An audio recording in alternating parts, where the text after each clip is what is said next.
All right, gentlemen, how's it going? This is your main man, Scott McKay, coming at you again with another episode of the Mountaintop Podcast. Today, I have a brand new guest with me. You're going to love her. She's bringing a new topic that we've never talked about around here. And, you guys have heard the same trite stuff.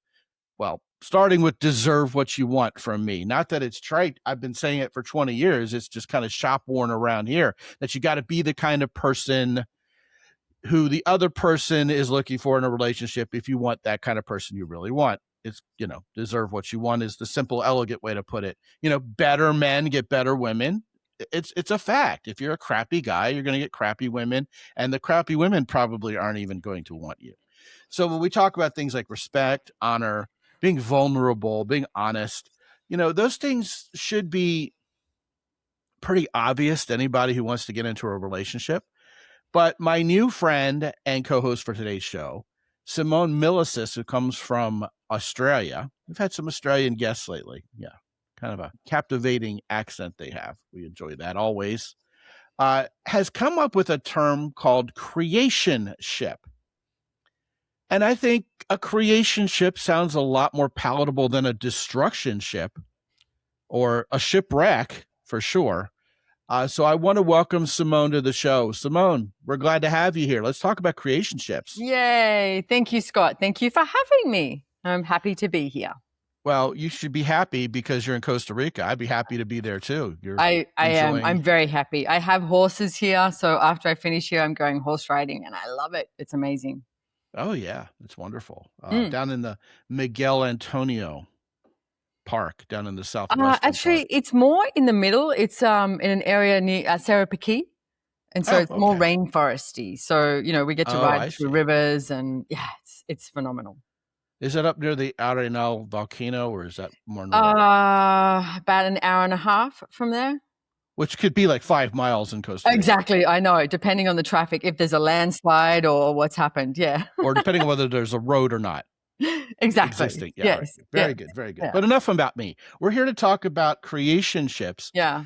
Go ahead and define the word for us. Tell us what you got in mind there. All right. Well, let me tell you the story about how this actually showed up. Perfect. Yeah, because we talk about relationships, right? The world talks about relationships and, what you're supposed to choose and etc. But if you look at a dictionary, especially before 1937, the definition of relationship means the distance between two things. So I was sitting in a friend's lounge room and we were talking about these classes that we were doing, relationships done different, etc. And so we started looking at, well, what is it for us? And we were sitting around having a few drinks in this lounge room. We went, you know what? It's more of a creationship. So then this spawned from this conversation with friends. And for me, what this is looking at is you should be creating at least 20 times more when you're with someone than what you would alone. Because, Scott, I know we had a little brief chat before we started. And for me, we're in such a different place right now. Like if you look at the history of relationships, we did it for money, nobility, land, like all these different things. We really are in a place where we can choose. So for me, if you're going to choose someone, choose a relationship that you're going to create more because that person is in your life and you have them with you. So that's the basis of it. Yeah, I think if you got someone in your life who's holding you back and keeping you from living your best life, which we all talk about, and certainly being happy, which seems like it's the holy grail for people to be happy. And I know you've got a lot to say about happiness being the core of relationships or not, and I want you to talk about that. But yeah, I think definitely the way I put what you just said is 1 + 1 in a relationship shouldn't equal 2. It should equal 5, 10, or 50. Exactly. 20x sounds like a lot. I'm not sure I have, if I'm awake for 16 or 17 hours a day, I'm not sure that, I can do what I do in 17 hours all in 1 hour on the daily because I have my honey in my life. But I think I get where you're coming from, that together being a team should mean that you're definitely leaving the world a much better place together than you would apart from each other, that you're contributing more to society together than you would have by yourselves, because you're kind of doing that Vulcan mind meld thing where you're making each other better people and you're encouraging each other and bouncing ideas off each other. that's connecting, that's getting each other. Yet a lot of people get into relationships simply because they think the other person's hot or they're going to pay their bills. And there's really no regard for any kind of connection or getting each other at all. I have people come to me all the time, and Simone, they'll say, my wife of 6 years said this to me last night. What did she mean by that? And I'll go, I don't know. Did you ask her? And they'll be like Homer Simpson, no, I can't do that. That would be a crazy thing to try to attempt. So this all gets to the heart of what you're talking about, doesn't it? Yeah, and I think it takes some courage and I know courage has been a word that's thrown around a lot too, but to have those conversations and to also say what it is you desire. Like I remember years ago, I travel a lot. Like I travel pretty much like 7 to 10 months of the year. So, and this was when I was single, and I went, if I end up with someone, they're going to have to be okay with me traveling.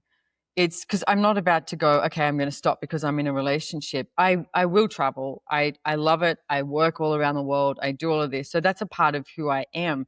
So you need to choose someone that you go, okay, can we have this conversation? Is this okay? Do you want to come meet me over here? Do you want to do this? But I'm not about to give that part of me up for someone. And it's such a fine line. There's so many conversations that you can have with people and choices that are available, but not giving you up for somebody else. And I know that that's a conversation that has been, probably, taken around the ring a few times as well, is you get in, like you said, you meet someone, you go, God damn, they're cute, like blah, blah, blah. And then you come in, you go, well, they probably don't like this about me. And it's like, you cut off your arm and then you cut off your other arm and then you cut off your legs and you're just standing there in front of them and they're like, you're not the person I originally saw. Like, I think you're probably not standing there in front of them. No, you're like, cut off your legs. You're like exactly. You're bobbing Black there. Knight in Monty Python at that point. Yeah, exactly. Bite their knees off.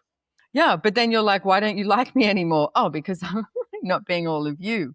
So I think for me, a creationship too is letting that person be everything that they want to be, and you get to choose everything you want to be. But it's not choosing against. And I think a lot of people go to, oh, this is, if I choose for me, I'm choosing against. No, it's like it's choosing for you, and the other person is an allowance of that as well.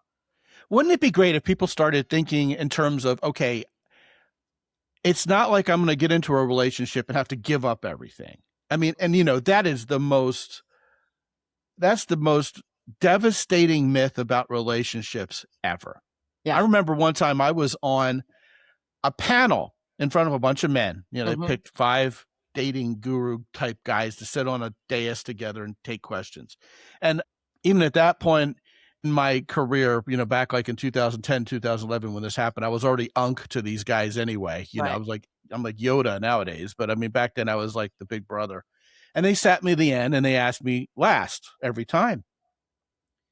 And these guys just rattled off a train of comments about, oh, you better make sure you bang a bunch of chicks now, because when you turn 30, it's over.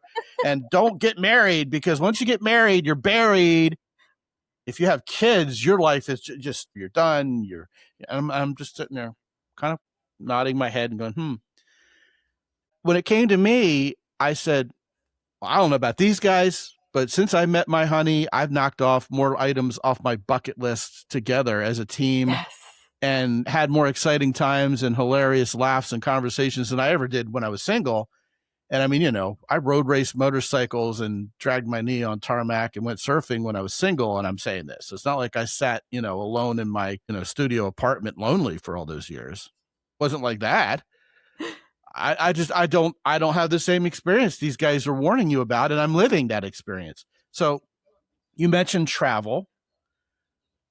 I mean, back when I was single, I worked for, I worked for a Fortune 50 company, and I had my 2 weeks of vacation a year. And by the time I was done being exhausted for 50 weeks a year, I just wanted to go lay on a beach somewhere for a week and a half.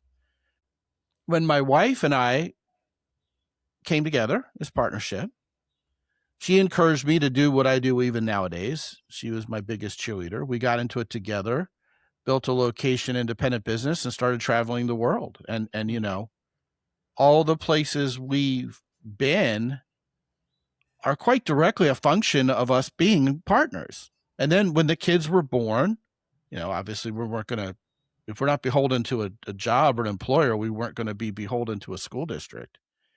we did what's called world schooling them, and still do.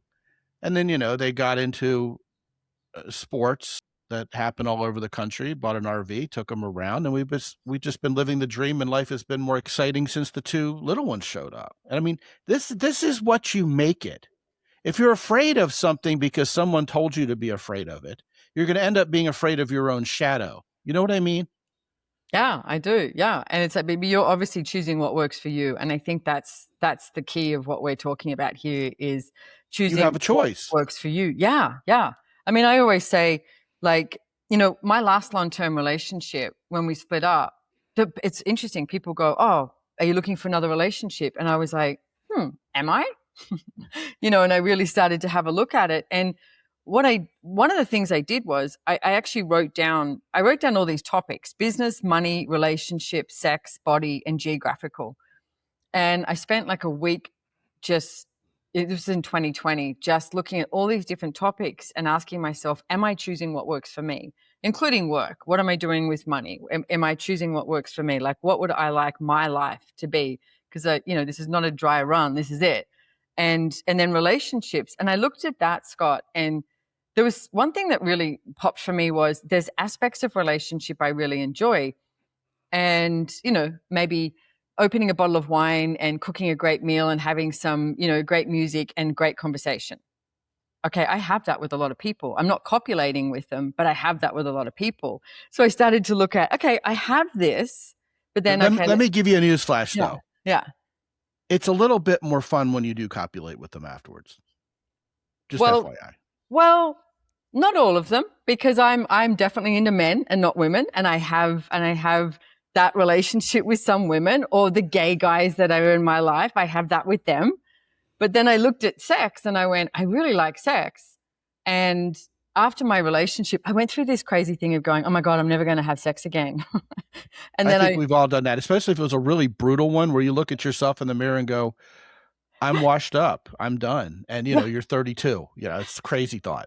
Yeah. Well, how old was I? I was in my 40s. So, but I did the thing of the dating apps and I was like, oh my God, this is like, it's a full-time job, dating apps. Like it's hard work, and then it's a full-time dead end job in the year 2026, by the way. It is absolutely. And well, when I went on all the dating apps and I went, well, it's actually very easy to hook up with someone, very easy to hook up with someone. But I was like, but is it actually bringing me fun? Is it joy? So I was like, okay, what do I need to choose with sex then? So, I mean, I've had a lover now for 6 years and I don't say we're in a relationship. I literally do call him a lover because I'm not looking to, in this moment in my life, I'm not looking to move in with someone again and have that. I like how I'm living. He likes how he's living and it works for us. But that might not work for somebody else, but that's what works for us at the moment. And I think that's really imperative with, like we were talking about creationships, or just even choosing what's honoring of you, being you, and choosing that. I'm listening to what you're saying, Simone, with great interest, because just in recent days and weeks, we've been talking about, how dating apps are dead. Yeah. Okay. You're flogging a dead horse by even trying. It's scary. With all the AI and nobody writing their own narrative and everything being based on a split second assessment of who this person is, even the quote unquote beautiful people are frustrated with it. Right. But, you're bringing up the idea of hookup culture feeling empty. And, that didn't take long for a lot of people to figure out. And so what it's come down now to is that dating is dead. But we haven't been given anything to replace it with. Just did an entire masterclass on this whole subject. And it was a topic that a lot of guys had a keen interest towards. Because, if a woman says, you're asking me to spend time with you, is this a date? The guy's like a deer in the headlights. He's like, is it? I don't know. Is there a right answer here? Is this a trick question? Am I getting punked? Yeah. Do you take her out to dinner and a movie? I mean, that seems so 1981. And so we're kind of left with, what are we doing here? Wow. So you get your situationships. I love your evolution to creationship. I think that's fantastic. And as long as you're creating something instead of making it, well, the word I used making a funny earlier, which was destructionship Mm-hmm. or shipwreck, right? You don't want to do that, but people will enter into these things because they're not thinking, they're not evaluating, they're just feeling in the moment. And, she's hot and she has a nice ass, and then she ruins his life. And that's not a creationship, that's a destructionship. Whereas, what if we could just create places together where we as human beings could enjoy each other's company, where masculinity and femininity were free to thrive and attract each other again? I mean, go figure, right? Men have been told that their masculinity has been toxic, like rat poison, for over a decade now. And women have been talking about femininity in terms of hijacking those virtuous masculine traits so they can get ahead in business and take the man's role. And then they end up going, ick, that's not what I really wanted. I want to feel like a woman again somehow. And meanwhile, women want their men back. Men really would love to spend time with women, but they just don't think women like them anymore. And it becomes really a twisted bird's nest. How do we create instead of destroying, Simone? Yeah, Scott, I think we're definitely onto something. And I do think the conversations need to be had. And I don't think there's actually an answer. And I love being treated like a woman, absolutely love being treated like a woman. And I see all the time, men don't know if they're allowed to, like, say on a plane, the amount of times I go to get my bag from up the top, and either men are looking like, I don't know what to do. Should I ask if she needs help? Or when they do help me, I will always receive it. Like, I'm quite capable of getting my bag, but I will always receive it. And the one thing I'll always do is say, thank you for being a gentleman. Like, it's really nice to have a gentleman here. And I will acknowledge it if they open a door. And I think women, if you desire that, you need to start treating the men who are gentlemen and acknowledging that they are choosing that, like honoring that. Really, I do. I think that goes both ways. I think men need to start accepting feminine gifts also, instead of saying, I got this, you're just going to, take me to family law court and ruin me anyway. So don't even try to bake me cookies. I know what you're trying to do here. Well, it goes the other way. In Australia, my last divorce, I was the one who was earning more money. And it doesn't matter if you're male or female. It's like, if I've shown my ex a certain style of life, I'm supposed to continue showing him a certain style of life. Like, that's the law. So it sort of goes both ways. So, he had a child. So I ended up paying for his child, like his school fees, private school fees, until he left school. But I was very happy to do that because that was my relationship with his son.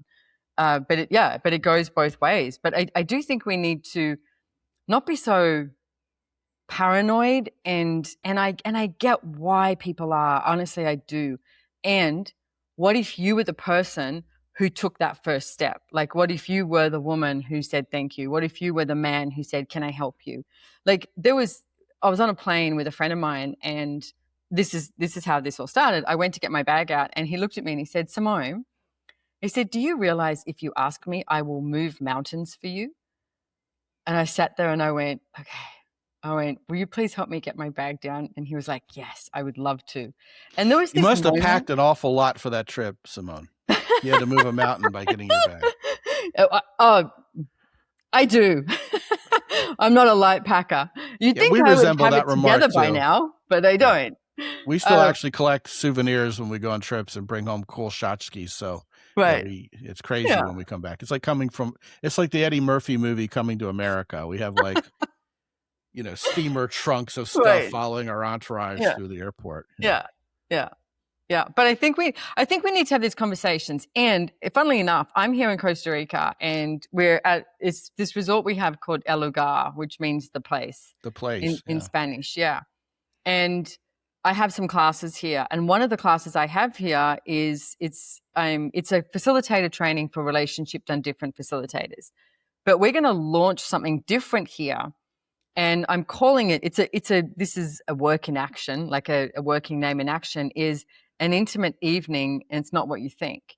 So there's a bunch of us here, different languages, different people, etc. And my idea is, okay, let's meet down at the bar, pre-dinner drinks at 6 o'clock, 7 o'clock, we sit down, have dinner, but put your phone away.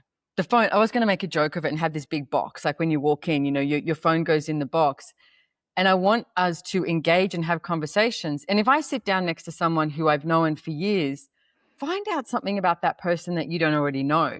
because we seem to have these normal conversations, or say if I meet you, Scott, and I'm always talking to you about a certain topic, then I lean into that rather than, well, Scott, let me ask you some questions about when you were 20. Like, what were you choosing then? How did you look? Anything different, or what do you want the future to be? So I want to take this out into the world and have these, like, you used to do, what do you call it? Speed dating. Oh, I thought you were going to say cuddle parties. Oh, well, cuddle parties. I know friends who do cuddle parties too. I thought you were going to make cuddle parties great again there for a second, but this is like the more evolved, buttoned up version of it. Right. I think. Yes. Well, actually, a friend of mine in South Africa went to a makeout party the other day, and I was like, oh, okay. I think you used to just be able to get that every New Year's Eve on Trafalgar Square in London. Yeah. That is so true. You didn't even have to pay any entry fee. That is so true. I lived in London. Yes. I love that. I plead the fifth on that one. Yeah. Me too. But having these like places where you just like, let's start talking to each other again. Like, and I was saying, pick up the phone and call someone. We're so used to now like texting, leaving a message, whatever. It's like, and do you remember the days when someone used to call and you had no idea who it was? Like, it wasn't a name that popped up. It was just the phone rang and you answered it, and we would be like, hi, and you'd have these conversations. Or even going to get, gas in your car and the guy would come and help you and offer to clean your windows. And like, I'm a bit like, can we bring some of the old school? Because that old school engagement was gold. You know what you've done is you brought dating back. Yeah. We're dating ourselves is what we're doing, talking like this. That's right. Yeah. And not in the way people expect when they watch or listen to this show. Yeah, I mean, my goodness. Station attendants, gasoline, like old school landlines, people calling you up and you didn't have caller ID. I mean, the horror. How did people live like that? I know. And you'd go out in the street and you'd go somewhere. And if I grew up, I'm 56, mobile phones. I remember the first mobile phone that came out was like a friggin' brick. Like, oh, yeah. And taking that to the beach. And the curly antenna that you had to drill into the back of your windscreen on your car. Yeah. Yeah. Absolutely. So when you went out, you just went out and you weren't looking down and you weren't, osteos and chiros, I think, get it good now because they're fixing everyone's necks and back from just looking down at their phones.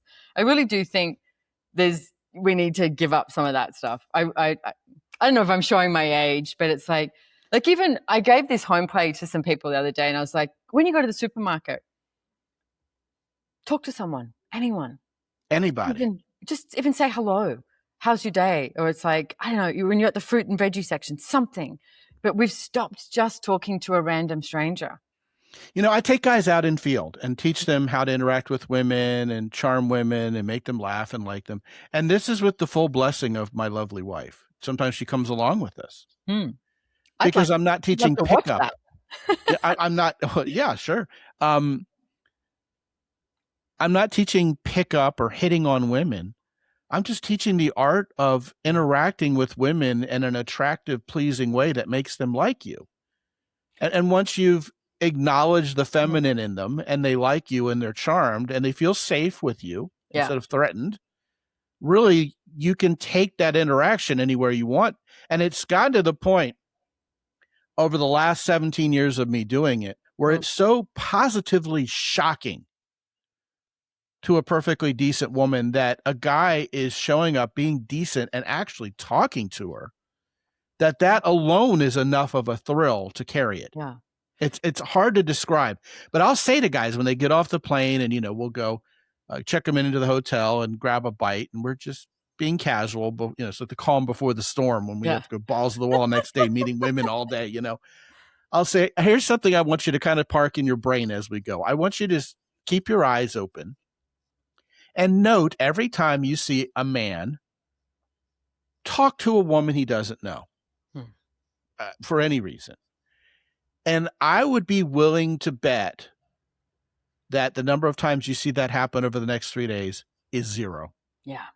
And we'll go out to the venues at night. We'll go out to the places where people socialize, in San Antonio nowadays and watch the interactions. And everybody is sitting with the people they came with. Yeah. Yes. Even the waitress will come up and they'll smile and nod and go, yeah, I'll have another round. People aren't talking to waitresses at lunch. They'll go into a store and say, hey, do you have a pair of Nikes and size 9.5, and there's no interest in, there's nobody taking an interest in anybody else for any reason other than purely the transaction. And even that's a bother.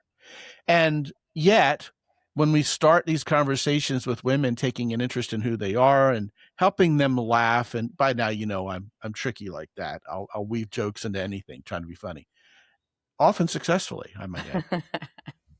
And women are just charmed and they giggle and they don't want you to leave. Yes. And I'm about your age. I'm a little older. I'm 59. I'll talk to 23, 24-year-old women working in stores, and they're like, don't leave. Don't go. Yeah. And it's not like if I were single, I would ask them out and take them out. I mean, what's she going to do? Introduce me to her 40-year-old dad? I mean, what's she going to think of me, right? I shouldn't probably worry about that. But nevertheless, I wouldn't have designs on getting into any kind of sexual relationship with this girl, frankly. I mean, she's well past 18, but I'm talking like 24, 26-year-old women who work retail. They're eating me up with a spoon. And a lot of the guys who are with me are like, this is fascinating. Yeah. And they'll say, I think she would have gone out with you. And I'm like, yeah, that's kind of scary because she was like 24, So, I mean, there are times where even it looks like she's starting to get a little romantically inclined because she's attracted. But it isn't even about that. It's just, if I can get into a rhythm in my life where, yes, I'm not afraid of women anymore. I talk to them. I charm them. I'm not trying to get something off them. Yep. Right. Remember, I don't know, you're from Australia. I don't know what the vernacular is where you live, but back in 7th and 8th grade, you'd go out on a date to a movie with some little girl and you'd come back and the boys would be like, did you get anything off her? That would be exactly the words they use. Right. Once you make a woman feel safe and comfortable and attracted, you can relax and do with that situation what you want. If you're both available, both single, you can just start freely talking about it. And yet people are so scared of what might happen. There's so much fear around everything human nowadays, all driven by social media, by the way. Exactly. And that's a well-traveled topic around here. Everybody just creates division and fear and hatred. You talked about something earlier that I think deserves a little bit of elaboration. You were talking about how men won't even ask to open the door. They'll just stay away. They don't want to risk having their hand slapped for trying. Mm-hmm. Here's my challenge to that situation. If you're being good and decent and thoughtful and not being self-centered, and you're trying to offer something that would make the world a better place, and the other person is nasty to you for it, get into the habit of just recognizing that that's their problem, not yours. Exactly. And it'll cure it. That'll cure you on the spot.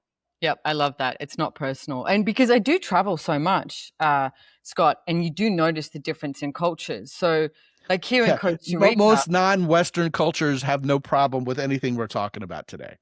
Yeah, I know. And I think Australia and America may be very similar as well in the way it's like you have a lot of mates. Like in Australia, you have a lot of female, male mates sort of thing. I think the Europeans are genuinely trained to be more of a gentleman, like the Italians or something like that. Well, the continuum of how uptight people are, I think, flows from England to Canada to America, south to Australia. Yeah, Australia is a no worries culture. I mean, you can basically run over someone, in the hallway, and they'll go, "No worries, you're all right." That's what they'll say. You're all right. They know nothing bothers them. At least that's how I saw it when I was there. I think it may have changed a bit since COVID. Yeah. But when I go scuba diving, no worries, just strap a tank on. You just don't breathe make sure you breathe on the way up, mate. Yeah.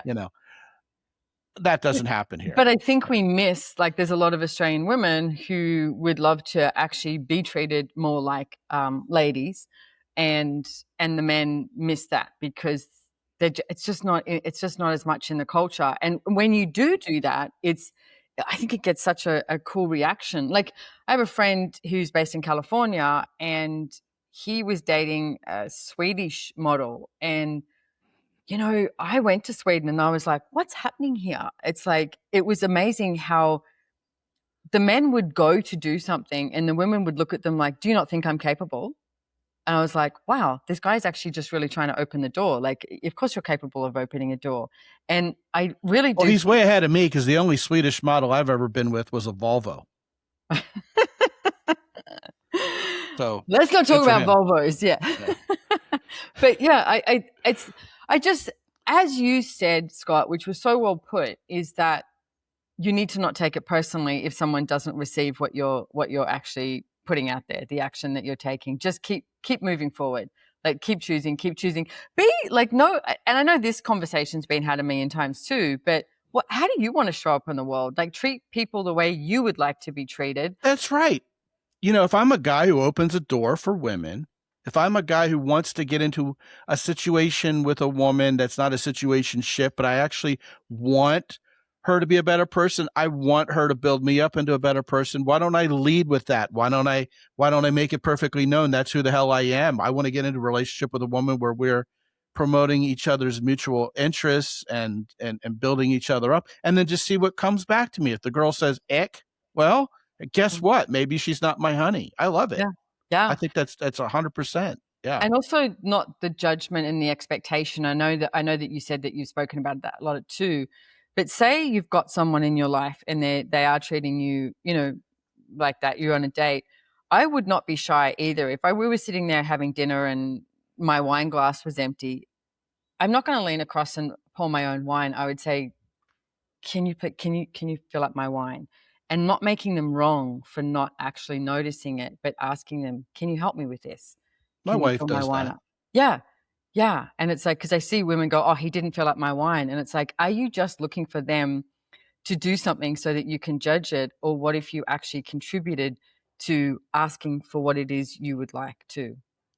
You know, this might be a kind of a bit of a mic drop because it's such an objective example of exactly what you've been talking about. Because, we can see the term creationship and kind of guess what it's about, but you've added so much cool nuance to it. It's okay in a relationship for one person to request of the other person something that makes that person sexier to them. Yeah. Or makes them more attractive or thrills them a little. Yeah. Because when the woman says, would you pour my wine for me? That's going to be masculine and sexy. He's going to be taking care of her and she's going to get a little thrill from that.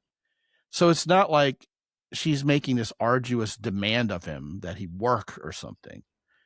It's more like, give me a little thrill. But I don't think we're honest enough about that. So when we're together in a creationship, we're not only creating opportunity for each other, we're creating positive experience and benevolent emotion towards each other. All of that is part of the creation, isn't it? Yeah. And, I've even noticed the subtle things. Like, so with my lover for 6 years, we met during COVID. So we spent a lot of time at like my house or Airbnbs, like not going out in public because we weren't allowed to, right? So we got to know each other really well, but I wasn't getting dressed up. I wasn't putting makeup on.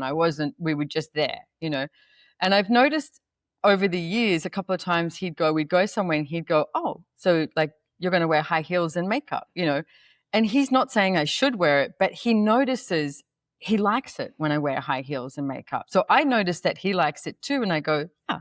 And then he will comment. And he started saying to me, I used to think in my head how beautiful you looked, but when it comes into my head, I say it out loud now. And it's so nice to hear, being a woman, when someone just looks at you and goes, oh, you look so beautiful. Well, when that's happened, not only is he creating a thought in his head, but now you're mutually creating a moment together. Yes.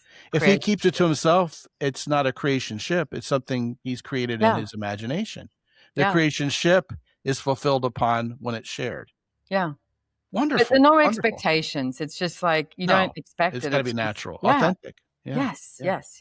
Her name is Simone Milasas. She's originally from Australia, hence her friendly and engaging accent, but she's spending some time right now in Costa Rica with her horses, which is fantastic. And when you go to mountaintoppodcast.com/Simone, which is like Simon with an E. Correct. Although That's Simone how I is say it everywhere. Simone is a much prettier name than Simon. It's kind of like when a woman's named Lillian versus being named Liliana. It just one letter transforms the whole way it rolls off your tongue. When you go to SimoneMilasas.com, you will have gone to exactly where mountaintoppodcast.com/Simone would take you. And Simone, what will they find when they get there? Oof, I have lots of things going. I mean, I have a podcast. You've been at this a while. Yeah, exactly. I've been at this a while. I have books, I have classes, I do private sessions, I've got a podcast myself, YouTube channel, lots of different things. Yeah. All using access consciousness tools, which is what I've been working with for 25 years. And to me, that's basically everything we've been talking about. It's like, creating more awareness in everything that you choose. Yeah. Now, you do business coaching and speak to the business world also, which is, of course, not the direct topic of this show, but they'll find out more about that when they go there too, right? Correct. Yes. Fantastic. And also, you have a book on Amazon, 3 books on Amazon, one most relevant to the topic of this show, which is Relationships. Are you sure you want one? Yes. Now, that is a provocative title. And when you go to mountaintoppodcast.com/Amazon, you guys can get a copy of that too. Simone, thank you so much for joining us. I hope you'll come back and talk more, because this has been a fantastic conversation. And, when these conversations cover things that I'm not expecting, I think they're the better conversations. And I appreciate you, and I appreciate this conversation. Thank you so much, Scott. I appreciate being here. I really do. And I just want to say thank you to all the listeners out there, because if you're listening to Scott's show, you're actually you're choosing something to move forward, to be a better you. So I love that. Thank you. I know there was a reason I liked you. Yeah. Yes. Fantastic. Fantastic. Gentlemen, guess what? If you haven't gotten your hands on the Big Four Woman, which is my little audio program, costs you about as much as a casual lunch, what it'll do is it'll help you really grasp the kind of woman you're looking for out there if you're a better man who gets better women. I mean, better is kind of a nebulous term. Well, who is this woman? Who is this woman to you? Not someone else's recommendation or rendition of a good woman for you, but how do you spot the kind of woman who's right for you, and how do you invite her into your life? That's all covered in that little audio program. And you can get it at mountaintoppodcast.com/Big Four Woman, right?